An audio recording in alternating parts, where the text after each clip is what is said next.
Okay, moving along, the next section is the cervix. Remember that the cervix is the neck, hence the term cervix, of the uterus, and it's divided into the exocervix and the endocervix. Now the idea here is that when you do a clinical exam, you can actually visualize the exocervix, and sometimes you can visualize the endocervix. What's important histologically is that when you look at the exo and endocervix, there's a very distinct demarcation between them, and there are differing types of epithelium that cover them.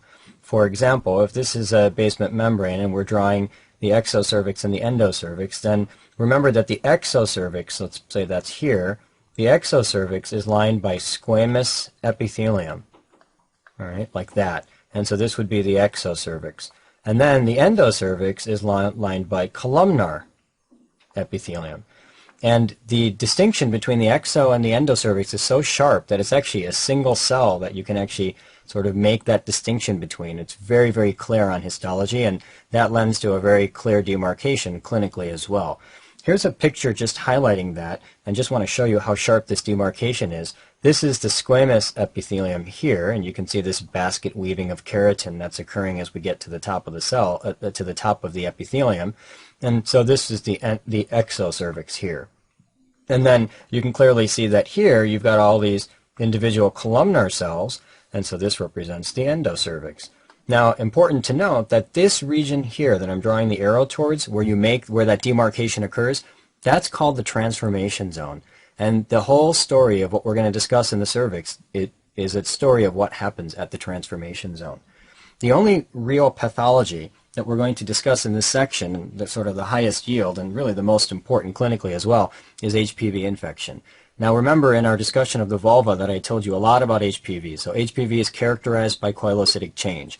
HPV is a DNA virus. You can subtype that DNA virus using DNA sequencing into high risk and low risk. Low risk, for example, 6 and 11 classically causes a condyloma.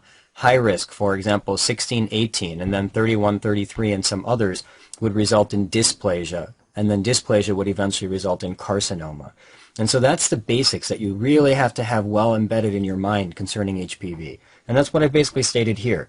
It's a sexually transmitted DNA virus. It infects the lower genital tract. For example, if it infects the vulva, you get condyloma or dysplasia. If it infects the vaginal canal, you can get condyloma or dysplasia. And it affects the cervix, you get condyloma or dysplasia. In one of the most common regions within the entire lower genital tract would be the cervix, especially the transformation zone. And that's important. The transformation zone is the key place in the lower genital tract where HPV likes to infect.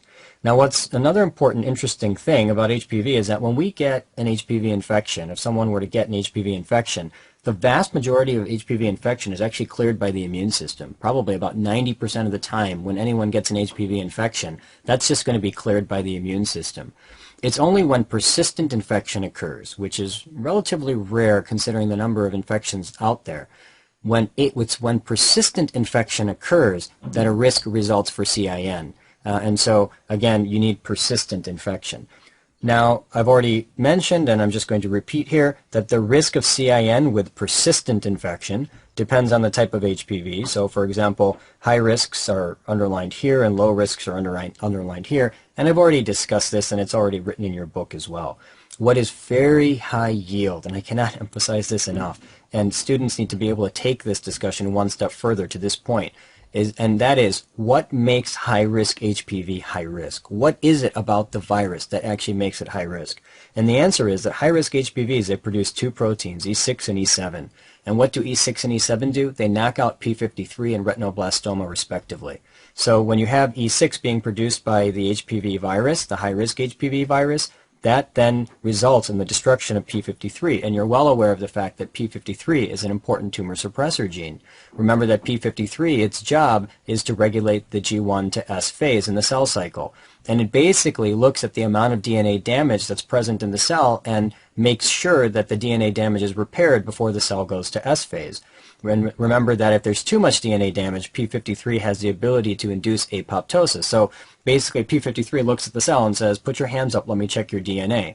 If the DNA has damage, it blows a molecular whistle and calls in repair enzymes. The repair enzymes then fix that DNA and the cell is allowed to go to S phase. If there's too much damage, P53 blows a molecular whistle, calls in a molecule called, do you remember the name? Bax. Bax knocks out another molecule, which is BCL2. Remember that BCL2 is the molecule that stabilizes the mitochondrial membrane, so that loss of stability of the mitochondrial membrane allows cytochrome C to leak out. Cytochrome C activates apoptosis and then kills that cell. So that's the way by which P53 regulates that G1 to S phase. And of course, if you destroy P53, there's going to be no regulation to remove DNA mutations or cells that are mutated or cells in which the DNA is actually mutated.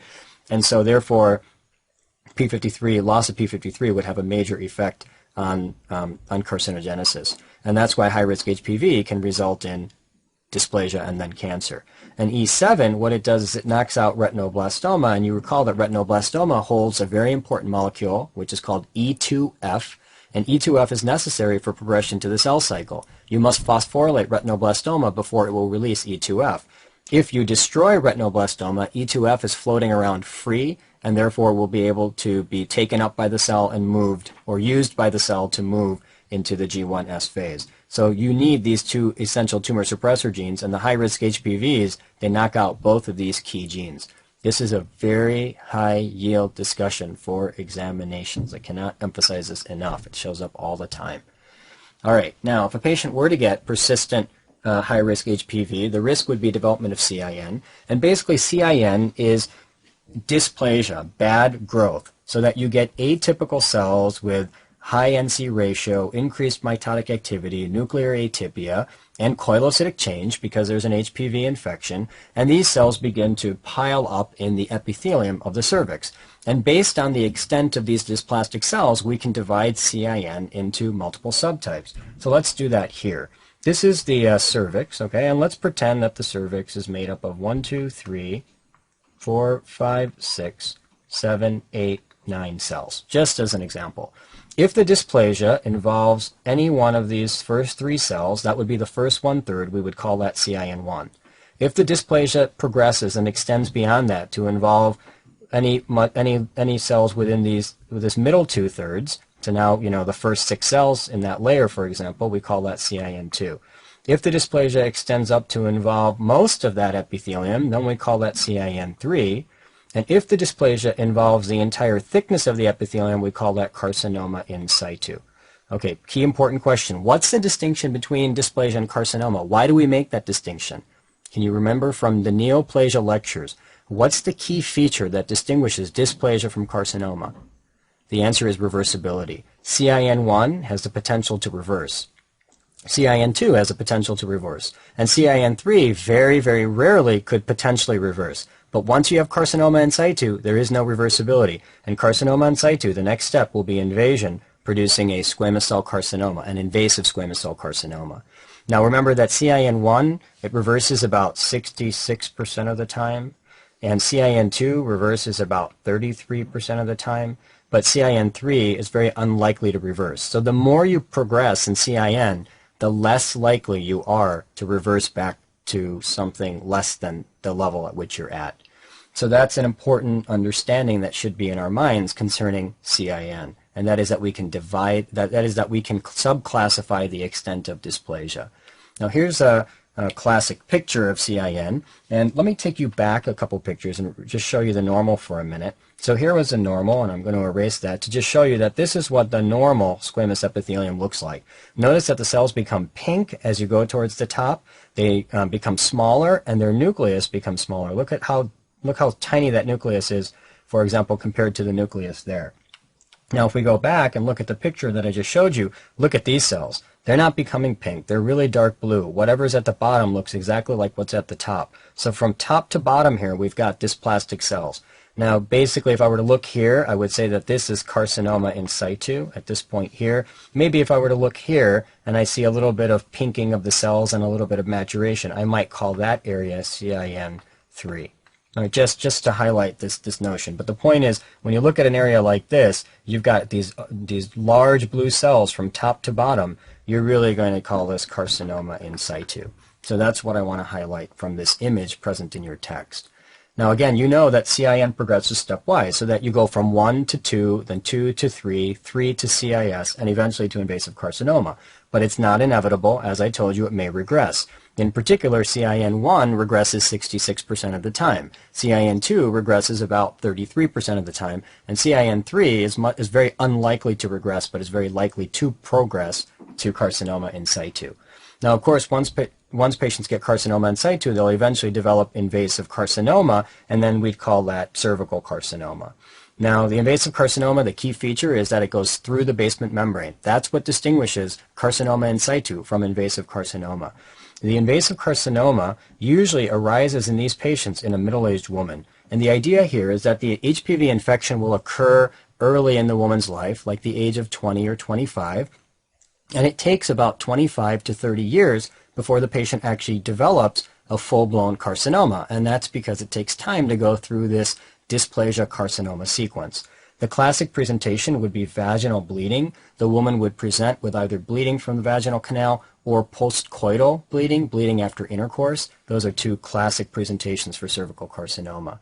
What's the key risk factor for cervical carcinoma? We've already discussed it. It's high-risk HPV infection. Now, everybody knows that. You need to know, again, that the high-risk viruses are 16 and 18, and then 31 and 33 are also common. There are other ones. They are a little less common. You need to know that the high-risk HPV produces E6 and E7. E6 knocks out P53. E7 knocks out retinoblastoma. So that's what I would say concerning the key risk factors. Now, there are some secondary risk factors that will also increase the risk, and there's two that you really should be aware of. The first is smoking. Now, it's important to remember smoking here. Generally speaking, when I think about smoking, I think about the things that make sense. For example, obviously smoking is going to increase the risk of oropharyngeal carcinoma because the smoke hits the oropharynx. Obviously smoking would increase the risk of esophageal squamous cell carcinoma because the smoke hits the esophagus. Some of it goes down the throat when the patient's breathing in, for example. Obviously smoking would increase the risk of lung cancer because it goes to the lung.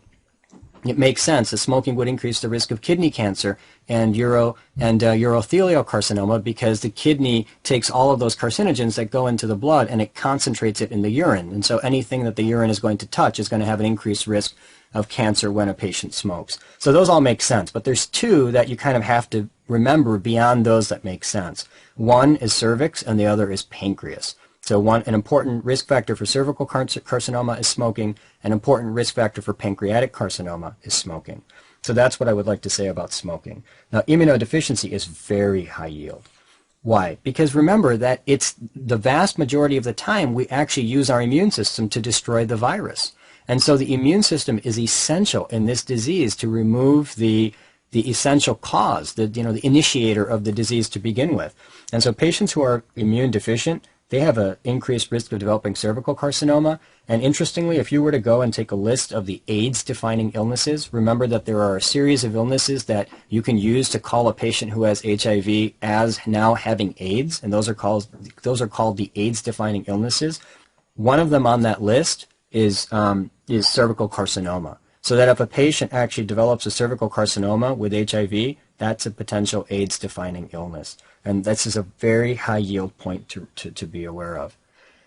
Okay, now remember that when patients get cervical carcinoma, they can actually get two types. So we've got the exocervix and the endocervix, and you've got squamous cells in the exocervix, and then you've got columnar cells in the endocervix. So the patients could develop squamous cell carcinoma, and they can also develop an adenocarcinoma. Squamous is much more common. Adeno is a little bit less rare, is a little bit less common, but what I really want you to remember is that both are associated with HPV. Patients who get squamous cell carcinoma, it is driven by HPV, but patients who get adenocarcinoma, it is also driven by HPV. And examiners like to ask you, which of the following is due to HPV? Squamous cell carcinoma, squamous cell and adenocarcinoma, etc. Right? And so you need to know that adenocarcinoma of the cervix is also driven by HPV. Another very important principle concerning cervical cancer is that the tumor tends to grow locally and doesn't metastasize until very, very late. And so the classic findings are, when you have an advanced tumor, one of the classic findings is hydronephrosis. Now the idea here is that the tumor sort of bores through the anterior uterine wall into the bladder, and when it gets into the bladder, it blocks the ureters.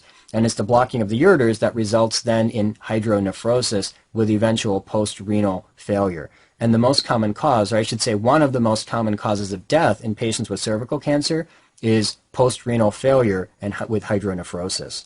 So we should be well aware of the fact that the cancers of the cervix, one of the important characteristics of these cancers is that they tend to locally create symptoms rather than metastasizing to a distant site. And that's the mechanism by which patients can expire with this cancer. Very high yield to be aware of. Remember that one of the ways by which we can avoid the whole issue of cervical cancer is screening.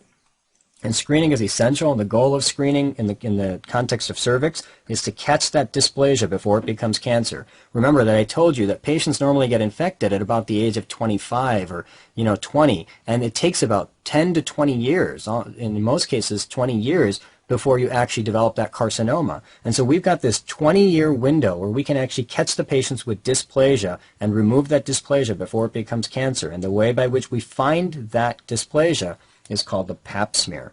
So the Pap smear is the gold standard for screening, and it is the most successful cancer screening test developed to date.